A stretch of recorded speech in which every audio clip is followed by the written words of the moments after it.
noite, seja bem-vindo. Começa aqui a edição de quarta-feira do Jornal 2. As bolsas tiveram um novo dia de queda. O que está a acontecer aos mercados? Estaremos à beira de uma nova crise. Já a seguir o comentário de Marco Silva. A campanha eleitoral mudou com as novas redes sociais e a internet. Tem este novo papel influenciado os candidatos? É meu convidado, João Miguel Lopes. Foi hoje anunciada a descoberta de um novo planeta no sistema solar. Será o planeta X? É meu convidado também, Miguel Gonçalves. O Governo admite fazer uma gestão partilhada da TAP com privados, mas com o Estado a garantir a maioria do capital. O Ministro do Planeamento e Infraestruturas foi esta manhã ao Parlamento, onde confirmou que continuam as negociações para reverter a privatização. Foi ou não ilegal o processo de privatização da TAP, levado a cabo pelo anterior governo? Os partidos à esquerda do PS consideram que sim. O PCP aponta ainda as decisões que já estão a ser tomadas pela atual gestão, como suspensão de rotas, para fazer outra pergunta. Está ou não está na hora de pôr um ponto final a esta história, a este escândalo que foi a privatização da TAP, travar esta situação? O Sr. Ministro sabe, com certeza, que existe um processo crime contra o processo de privatização que foi desenvolvido pelo anterior governo. O PSD não tem dúvidas sobre a legalidade do negócio. Ou o processo de venda da TAP é ilegal e tem ilegalidades, ou está ferido de ilegalidades que podem ditar a sua anulação, ou não está. E o Governo entende que a negociação é possível, porque eu não estou a imaginar o Governo a negociar um contrato de venda ilegal. O Ministro não fala em ilegalidade, mas admite que o processo não está fechado. O processo de privatização, do nosso ponto de vista, não está concluído. E, nesse sentido, há passos a dar, há elementos a recolher que serão concluídos, eventualmente, depois deste processo negocial. Já o CDS atribui essa opção do Governo a um frete. O Sr. Ministro, e bem, como responsável que é, optou pela via negocial. Eu quero dar-lhe os parabéns por isso, porque diz, bom, tem uma opção política diferente. Eu chamo-lhe uma opção política de, como dizia o deputado Bruno Dias, para o que é? É para contentar a esquerda. É para garantir o apoio da esquerda. É um frete ao Partido Comunista Português e ao Bloco de Esquerda. Pedro Marques não adiantou pormenores sobre o futuro da TAP, alegando que as negociações estão a decorrer com o consórcio Atlantic Gateway. Uma das condições que, segundo o Governo, está em cima da mesa é como vai ser nomeada a gestão, no caso do Estado recuperar a maioria do capital da companhia. Nesta comissão, o Ministro deixou ainda duas garantias: não haverá portagens na A3 e A4 em 2016 e não será revertida a fusão entre a Refer e as Estradas de Portugal. As bolsas em toda a Europa viveram hoje um dia de fortes quedas. Os investidores mostram nervosismo face aos sinais de abrandamento da economia global. A bolsa portuguesa caiu para mínimos de 3 anos e meio, encerrou a perder 2,56%. O maior trambolhão na Europa foi em Itália. A Praça de Milão perdeu 5%. Paris, Londres e Madrid fecharam também com perdas superiores a 3%. Um pouco abaixo ficou Frankfurt. A queda a pique do preço do petróleo está também a assustar os investidores. A taxa de juros da dívida portuguesa há 10 anos aproxima-se dos 3%. A desconfiança dos investidores em relação ao próximo Orçamento de Estado está a penalizar o país, ao mesmo tempo que se somam quedas acentuadas nas bolsas em todo o mundo. Depois de ter recuperado a confiança, Portugal volta a estar no centro das atenções dos investidores internacionais pelos piores motivos. O risco de Portugal tem vindo a subir substancialmente a partir do momento em que houve mais uma resolução no sistema financeiro português, ao BANIF, e depois a transferência de títulos do novo banco para o BES. Os mercados olham bem, com esta reversão que está a acontecer de algumas políticas, onde é que está a estabilidade para nós podermos investir no caso português. Nos últimos dias, Portugal foi comparado à Venezuela e à Argentina com medidas populistas de confisco de bens. Foi chamado de criança problemática em risco de um terceiro resgate. Alertas que vieram do setor financeiro e que, para já, não fazem soar as campainhas no governo. Estar na agenda de alguns investidores fazer ruído sobre isso é muito diferente de não haver investidores a querer investir em Portugal. O que mostra as emissões de dívida pública, o que mostra as manifestações de interesses em empresas portuguesas, é que há muitos investidores interessados em Portugal. O governo prevê uma redução mais lenta do déficit, o que significa mais dívida. Os juros a 10 anos têm estado a subir e estão já longe dos 1,5% registados no início de 2015. Esta quarta-feira aproximam-se dos 3%. Houve, de facto, um grande reajustamento que foi feito com a grande crise. Mas isto foi o terremoto e estamos a sofrer réplicas deste terremoto. Abril será um momento importante para Portugal. Nessa altura, a única agência de rating que mantém Portugal acima do nível lixo e que permite ter acesso ao financiamento do Banco Central Europeu vai rever a notação do país. Meu convidado neste Jornal 2, Marco Silva, comentador do painel do jornal. Marco, boa noite. Hoje Portugal foi aos mercados, conseguiu os juros que tinha conseguido nos últimos tempos, pagando até taxas negativas. O Ministro da Economia diz que isto é ruído. Será apenas isso? Boa noite, João. Não é só ruído.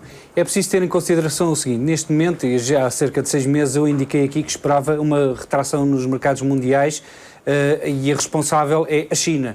A China que, por exemplo, o ano passado, soube-se hoje, saíram cerca de 700 mil milhões de dólares, ou seja, cerca de 3 vezes a dívida pública portuguesa, ou quase o tamanho do gigantesco pacote que os Estados Unidos utilizaram para resolver a crise financeira. Portanto, o problema aqui não é local, é um problema global. É também local, eu já explico. Agora, isto obrigatoriamente é resultado de um arrefecimento da economia chinesa, que depois leva a uma menor procura pelas matérias-primas, nomeadamente o petróleo, e que tem vindo a prejudicar a indústria petrolífera. Agora, relativamente a Portugal, duas questões. Primeiro, a dívida pública. Dia 1 de dezembro, todas as dívidas da União Europeia subiram e subiram muito. Agora, algumas corrigiram para baixo. As que não corrigiram, Portugal, Espanha, Itália e Grécia. E todas elas subiram cerca de 20%. Portanto, isto não é apenas uma questão portuguesa, é uma questão dos países mais expostos à dívida pública versus o PIB. Obviamente que existem problemas de confiança na nossa economia e na nossa dívida pública. Depois, relativamente à Bolsa Portuguesa, é mais que natural, tendo em conta o terrorismo económico ou financeiro que foi perpetrado pelo anterior governo e pelo Banco de Portugal. É preciso não esquecer o seguinte: o BES teve prejuízo de 10 mil milhões de euros em 2014 e isto foi escondido numa altura, inclusive, quando o Presidente da República, Primeiro-Ministro, Ministro das Finanças e Governador do Banco de Portugal andavam a dizer que o BES era sólido, tinha lá um buraco de 10 mil milhões. E claro, o Governador, agora para emendar a mão no final do ano, fez um processo kafkiano, pura e simplesmente, de retirar dívida sénior do novo banco, o que basicamente destruiu por completo toda e qualquer pouca confiança que podia existir. E isso tem confianças. Depois apontam-se também aqui as reversões nos contratos de subconcessão e até da privatização da TAP. O Partido Socialista tinha deixado claro que iria fazer isto. Os investidores tiveram isto em conta? Para já ainda não existe qualquer tipo de consequência em relação a isso, porque o que eu estive a referir, houve uma subida generalizada da dívida destes 4 países. Nós estamos um bocadinho superiores à Espanha e à Itália, mas estamos inferiores, por exemplo, à Grécia. Agora, o que o Ministro da Economia disse hoje não é verdade. Obviamente, não é por nós temos meia dúzia de gatos pingados com meia dúzia de milhões para investir que nós temos investidores realmente interessados em Portugal. Tivemos a Altice hoje a dizer que vai continuar a investir, que lançou o Centro de Inovação em Aveiro, onde já existia o centro da PT. O problema não é esse, a questão é esta. Nós temos um grande problema em Portugal, que é nós queremos uma laranjeira que dá algumas laranjas de má qualidade, em vez de olharmos para o laranjal que está ao lado, cheio de produto bom. O problema é que nós temos que ter muito investimento e sem dinheiro as esperanças e os sonhos não fazem nada. E o problema é este: Portugal não é um problema de salários, Portugal é um problema de estratégia por produtos de maior valor acrescentado. A Irlanda tem um ordenado mínimo cerca de 3 vezes superior, não é por esperanças e sonhos, é por uma estratégia de implementação de produtos de maior valor acrescentado. E não é, obviamente, alguns investimentos pontuais como os da Altice que vão trazer uma mudança significativa no nosso panorama empresarial e também de ordenados. Portanto, a questão aqui é que nós temos que tomar uma decisão estratégica, temos que captar o investimento de uma forma decisiva e não é meia dúzia de milhões que vêm para cá que vão fazer diferença. Agora, obviamente que temos de ter uma economia cosmopolita como queria Passos Coelho, mas eu vou-lhe relembrar uma coisa, neste momento a Bolsa Portuguesa vale 1/10 da Apple, ou então vale menos do que a Bolsa do Vietnã. Foi este o estado em que ele deixou. Também essa noção para perceber a realidade do país. Marco, obrigado por teres vindo a este Jornal 2, olhar para os sinais de queda generalizada nas bolsas europeias e também nos Estados Unidos e, claro, na China. A internet e as redes sociais entraram nas campanhas eleitorais. Será que os candidatos sabem passar a mensagem? É meu convidado já a seguir, neste Jornal 2, João Miguel Lopes. Portugal é o segundo destino do mundo mais procurado pelos espanhóis para fazer férias. Só no ano passado as receitas turísticas subiram mais de 15% em relação ao ano anterior. E a ideia é fazer crescer ainda mais este valor. Tirar uma selfie em Portugal sem pisar o país, mergulhar nas ondas do Canhão da Nazaré em tempo real e quase com cheiro a maresia. Assim se promove Portugal em Espanha. Estamos em cima do Forte da Nazaré, em direto a transmitir para todo mundo, para quem quiser ver. Fazia todo sentido falarmos daquilo que temos de bom, que é as ondas. Portugal é o segundo destino turístico mais procurado pelos espanhóis em todo o mundo. Lleva un montón de publicidad para sitios para visitar de Portugal. Portugal, al ser un país vecino y tener tanta historia realmente ligada a España, pues sería muy interesante el conocerlo en plan un poco en conjunto. Na Fitur de Madrid, uma das feiras mais importantes do setor, o turismo fala português e o governo quer mais. Vamos reforçar aqui o investimento na promoção, quer nos canais digitais, quer também no trabalho com operadores. Mas também vamos cada vez mais mostrar um Portugal diferente. As receitas turísticas subiram mais de 15% no ano passado, lado a lado com a Índia ou o Japão. Portugal oferece experiências únicas e apetitosas. O turismo é muito mais do que paisagens agradáveis ou experiências radicais. É também um mundo de sabores, de cheiros. Não é assim, chefe Mário Ramos? Viva, sim, é verdade. Estamos aqui na Fitur para representar a nossa região do centro tem de melhor. Hoje trouxemos uma amiga de peixe que representa aquelas gentes que vivem do rio. Só com o olor já se degusta.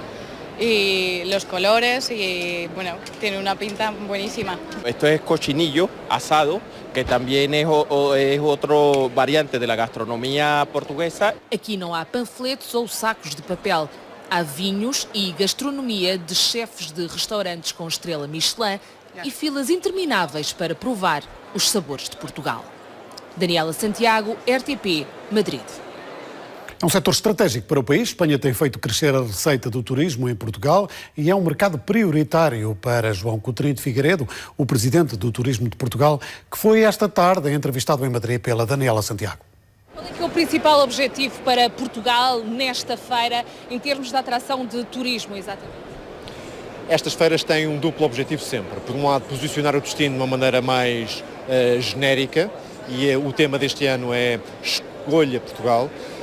Escolha Portugal, tal como o Web Summit escolheu Portugal para vir, tal como a Arco escolheu Lisboa para ser a primeira cidade para realizar a sua exposição fora de Madrid, tal como milhões de turistas escolhem Portugal todos os anos e de forma decrescente. Portanto, tema genérico, a escolha.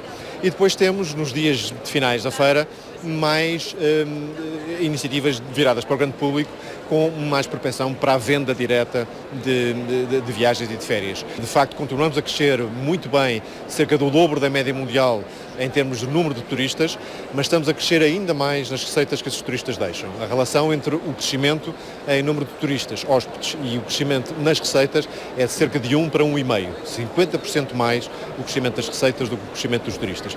Isto significa que está a ser reconhecida cada vez mais a qualidade da oferta turística portuguesa, os turistas dispõem-se a pagar por essa qualidade e estamos a conseguir fazer um upgrade gradual, muito sustentado, da qualidade da nossa oferta turística. Quais são as regiões mais procuradas? Para além de Madeira e Açores, o Norte também se torna muito apelativo pelos gostos, sabores, pelo vinho. Todas as regiões de Portugal têm algo a oferecer que é realmente único, todas. E é uma sorte ter um país com esta diversidade e com esta atratividade. O curioso é que as regiões turísticas tradicionais, a Madeira desde há muitas décadas, o Algarve também desde há muito tempo, Lisboa já há alguma década ou duas, continuam a crescer com robustez, mas são exatamente as regiões menos conhecidas que estão a crescer mais fortemente. Falou no Norte e tem toda a razão, tem tido um crescimento perto de 20% dos visitantes estrangeiros, o Centro também e o Alentejo com crescimentos muito robustos e os Açores, uma região pouco conhecida, com a abertura das ligações aéreas em meados do ano passado, a ter crescimentos absolutamente notáveis. A polémica das subvenções vitalícias dos políticos chegou à campanha. Maria de Belém está entre os 30 deputados que contestaram a norma junto ao Tribunal Constitucional. Pode-se dizer que a decisão caiu que nem uma bomba na campanha e que agora ninguém fala noutra coisa. É muito difícil perceber, em termos de justiça comparativa, porque é que em relação a uns os sacrifícios fazem sentido e em relação a outros não fazem. Eu estou contra a existência de subvenções vitalícias ou de algum tipo de privilégios ou de prerrogativas que não sejam justificadas nem legítimas. Posso dizer que até pode ser constitucional o que decidiram, mas no contexto de Portugal e da vida que aqui temos, não é nada justo. A causa pública não pode ser acompanhada por um cortejo de privilégios que são descredibilizadores e que envergonham a democracia. Para uns difícil de perceber, para outros uma verdadeira injustiça. Certo é que a polémica das subvenções vitalícias voltou e com um nome que salta à vista. Maria de Belém faz parte dos 30 deputados que pediram a fiscalização desta medida ao Tribunal Constitucional. Nos últimos dias de campanha, assiste-se a um exercício de demagogia, populismo e ataques pessoais que em nada beneficia o regime democrático ou prestigia o processo eleitoral. A candidata apressou-se a escrever uma nota onde garante que nunca recebeu qualquer subvenção, mas podia tê-lo dito em público se tivesse participado no debate de ontem na RTP. O tema gerou discussão. É uma decisão de privilégio de um determinado grupo. Eu envergonhei-me dessa decisão. É difícil de aceitar do ponto de vista de justiça social. Eu desde já declaro aos portugueses que renunciarei a essa subvenção vitalícia. A minha opinião contrária, que não é de agora, que há muito se faz sentir. Contra a vergonha, que é a subvenção vitalícia. É impossível os portugueses entenderem uma decisão desta. Eu se tivesse 11 anos no Parlamento, eu tinha vergonha de receber... Meu Deus! Críticas de todos que não passam nas portas de quem assinou o documento. Nós respeitamos as decisões do Tribunal Constitucional, que é um órgão isento, justo, competente, em qualquer circunstância, e não há justiça para políticos diferente da justiça que há para todos os cidadãos. Eu devo dizer que sou deputada há muitos anos, que tenho a minha reforma e que continuo há anos a descontar para o Instituto da Segurança Social e que não me traz dividendos nenhum. Mas há quem prefira nem sequer falar. Não é pensar nisso. Obrigado. Pois, mas a ideia original partiu mesmo de Pedro Passos Coelho, em novembro de 2014. Mais de um ano depois, a decisão do Constitucional vem abranger apenas quem já beneficiava das subvenções ou quem ainda está em condições de o requerer, o que significa uma despesa anual de 10 milhões de euros para o Estado. Sampaio da Nova quer um primeiro-ministro a bater o pé a Bruxelas. O candidato visitou esta tarde uma fábrica de calçado em Guimarães, antes de jantar com apoiantes em Santa Maria da Feira. Sampaio defende uma posição firme na questão do orçamento de Estado e espera que o governo saiba negociar com Bruxelas. António Costa, como todos nós, como Portugal em geral, deve ter uma voz mais crítica na Europa e deve ter uma presença mais crítica. E não pode aceitar em nenhuma circunstância que Portugal, sobre matérias idênticas ou análogas, seja tratado de forma diferente do que são tratados outros países. Marcelo Rebelo de Sousa tem acompanhado com atenção o que considera ser um esforço do governo para equilibrar as apreciações de Bruxelas com os compromissos eleitorais. O candidato visitou esta tarde um centro de educação para deficientes antes de se reunir com os mandatários distritais. Eu tenho acompanhado com atenção, para não ser apanhado desprevenido, se for esse o caso, e há um esforço grande do Governo para, por um lado, no draft e depois no orçamento, ser sensível às apreciações de Bruxelas, por outro lado, fazer aquilo que se comprometeu a fazer em termos eleitorais. Portanto, este é o equilíbrio, o draft e as metas são conhecidas agora, o orçamento provavelmente em princípios de fevereiro, e eu estou esperançado de que não haja problemas com o orçamento em relação a Bruxelas. Edgar Silva esteve em campanha na Baixa da Banheira, na Moita participou numa arruada, depois no Seixal, junto da população. O candidato pediu a mobilização de todos. Edgar Silva afirma que há uma dívida social por saldar. Estou em crer que existirão sempre muitas possibilidades, existirão sempre muitas outras saídas capazes de garantir a recuperação dos rendimentos, a restituição dos direitos que foram usurpados e que esta dívida social que tem de ser saldada não pode por mais ser adiada nem mais agravada. Há vários estudos técnicos que vão nessa área, de vários economistas que vão nesse sentido, que apontam para a possibilidade de uma intervenção naqueles que são os deveres do Estado para saldar a dívida social que se tem vindo a agravar em Portugal, sem pôr em causa o equilíbrio das finanças públicas. Marisa Matias fez esta manhã a primeira ação de rua numa visita à Feira de Famalicão. A candidata teve a companhia de Catarina Martins e de Francisco Louçã. Marisa afirma que os portugueses vão ter que escolher entre uma presidente que os defenda ou alguém que mantenha a continuidade da política de austeridade. Eu diria que o que nós temos que escolher é o modelo de país que queremos. E nesse sentido, recuso que não haja alternativa em relação à velha política e à continuidade daquilo que foram as políticas apoiadas. As pessoas terão que escolher entre se querem alguém que as apoie naquilo que é o respeito dos seus direitos fundamentais ou se vamos ter uma continuidade na política. Ainda há muita esperança e quem decide serão seguramente as pessoas do próximo dia 24.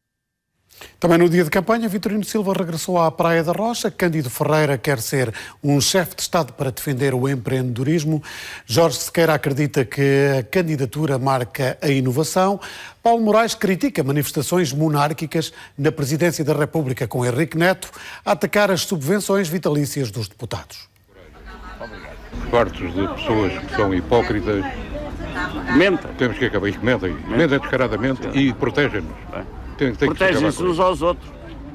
No mercado de Cascais, as críticas estenderam-se também às subvenções vitalícias dos deputados. Henrique Neto condena a medida, mas sem culpar o Tribunal Constitucional.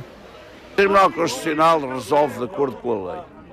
E eu acredito que o Tribunal Constitucional são pessoas sérias. Agora, o problema é quem é que faz as leis. A lei nunca deveria ter existido. E a lei foi votada por deputados. De toda a maneira, e não. Em Aveiro, também Paulo Moraes encontrou cidadãos contra as subvenções vitalícias. Com os ordenados que eles deram aos gajos, testa alguma coisa. O candidato considera inqualificável a atitude dos deputados. Paulo Moraes critica ainda as manifestações monárquicas da Presidência da República. A nossa Presidência da República tem muita pompa e pouca circunstância.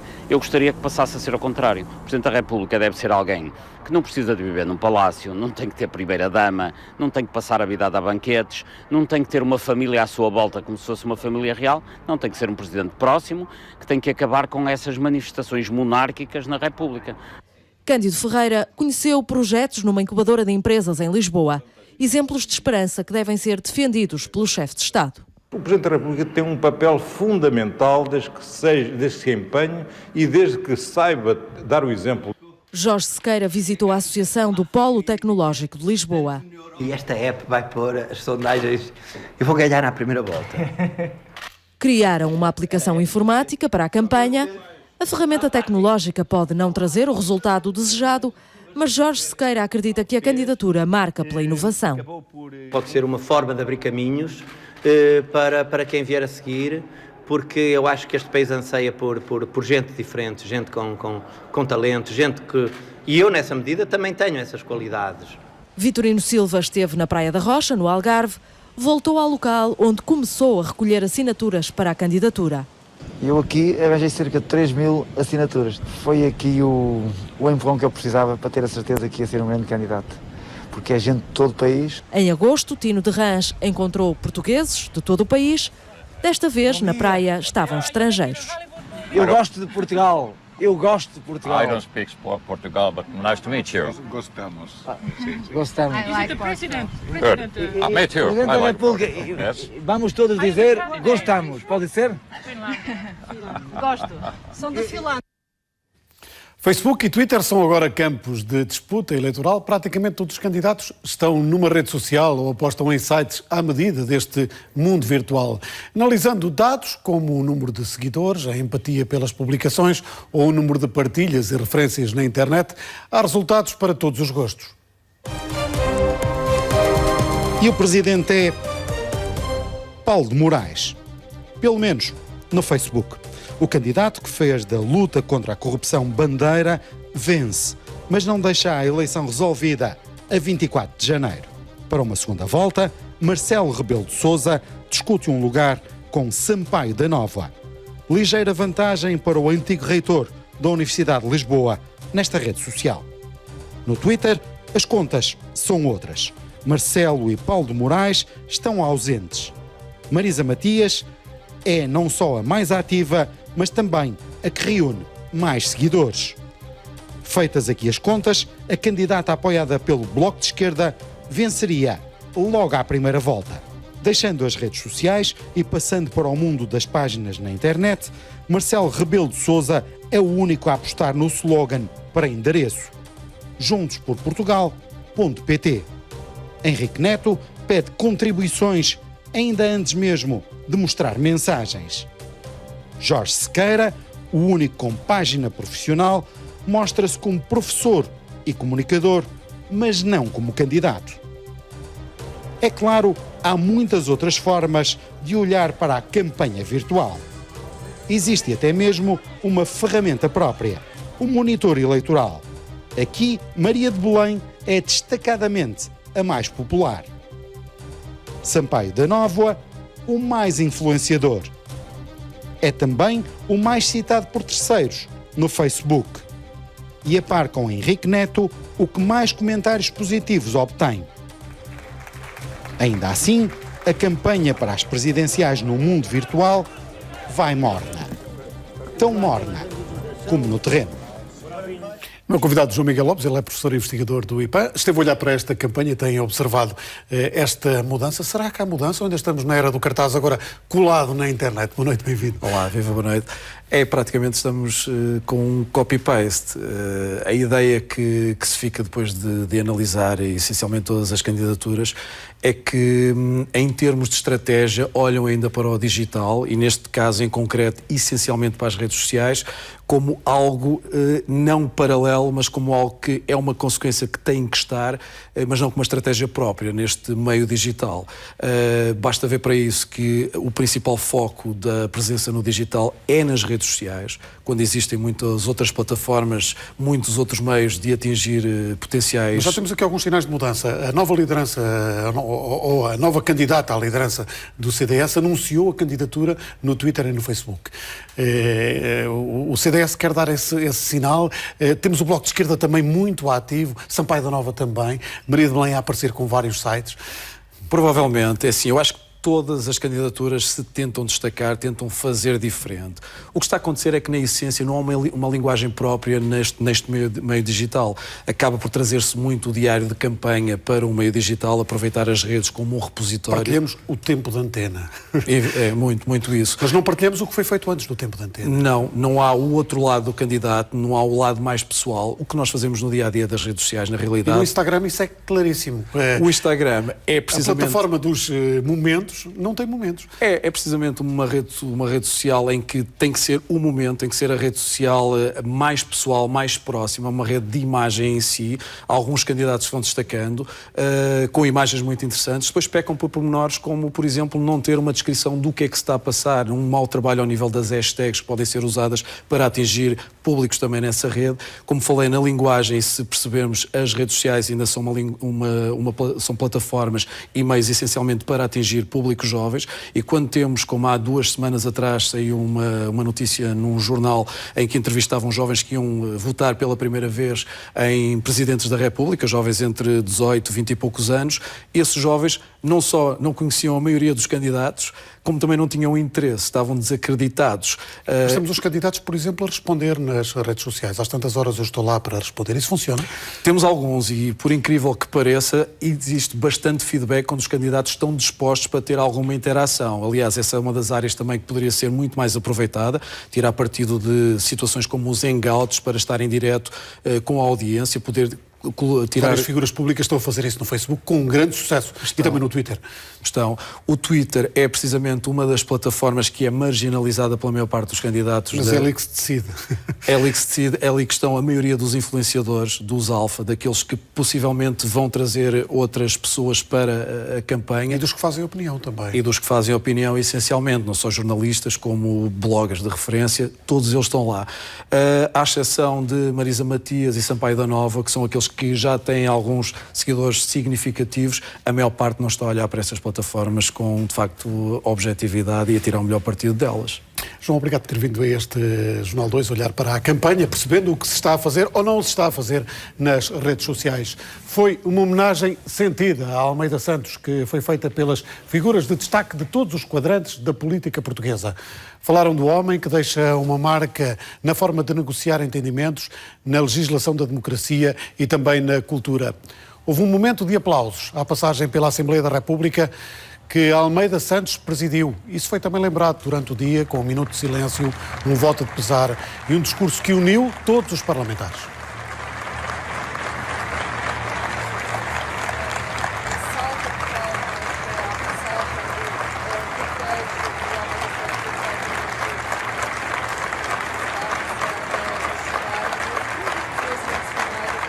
Catarina Martins afirmou esta manhã que mantém o compromisso feito aos portugueses parar o empobrecimento do país e que isso estará no Orçamento de Estado. Pela parte do Bloco de Esquerda, o acordo que fizemos levámo-lo muito a sério. Sabíamos que o caminho teria dificuldades, mas aquilo que nos comprometemos com os portugueses foi parar o empobrecimento do país. O orçamento para 2016 terá de ser isso mesmo, parar o empobrecimento do país, continuar a recuperação de rendimentos e a proteção do Estado Social. O Ministro da Saúde considera os cortes orçamentais no setor perigosos. Adalberto Campos Fernandes esteve pela primeira vez na Comissão Parlamentar. A audição foi requerida pelo PCP e era sobre o caso do homem que morreu no Hospital de São José, em Lisboa, sem assistência. Eu creio que o Hospital de São José nos deixa a todos uma lição. Os cortes não são perigosos tanto pela sua magnitude, são sobretudo perigosos pela falta de seletividade. É isso que o inquérito nos vai esclarecer e nos vai elucidar. E é essa a nossa preocupação num sistema de saúde que é complexo, em que as respostas não são todas iguais e em que a aplicação de cortes de um caráter geral e administrativo não tem sempre o mesmo efeito se nós atuarmos sobre zonas ou sobre respostas que são muito qualificadas e são muito seletivas. Morreu o arquiteto Nuno Teotónio Pereira, faria 94 anos no dia 30 de janeiro. Nuno Teotónio Pereira formou-se em arquitetura, em Belas Artes, em Lisboa. Com 18 valores, tem um percurso singular, tendo sido pioneiro na habitação social e no combate à ditadura. Tinha essa qualidade humana e lutou por ela como ninguém. E, paralelamente, não sei como é que ele conseguia, toda a sua vida profissional tinha uma enorme qualidade na arquitetura daquilo tudo que fazia. Em vários setores, e foi sempre em tudo que fazia, tinha uma intervenção exemplar. Uma grande figura da arquitetura portuguesa de agora, e muito influente. Aliás, em Lisboa, dizia-se que o estúdio dele era uma escola. Foi um resistente em oposição ao regime político então, e por isso não é por acaso que quando aconteceu o 25 de Abril estava na prisão. Foi identificado um novo planeta no Sistema Solar. Será o planeta X? Miguel Gonçalves responde já a seguir.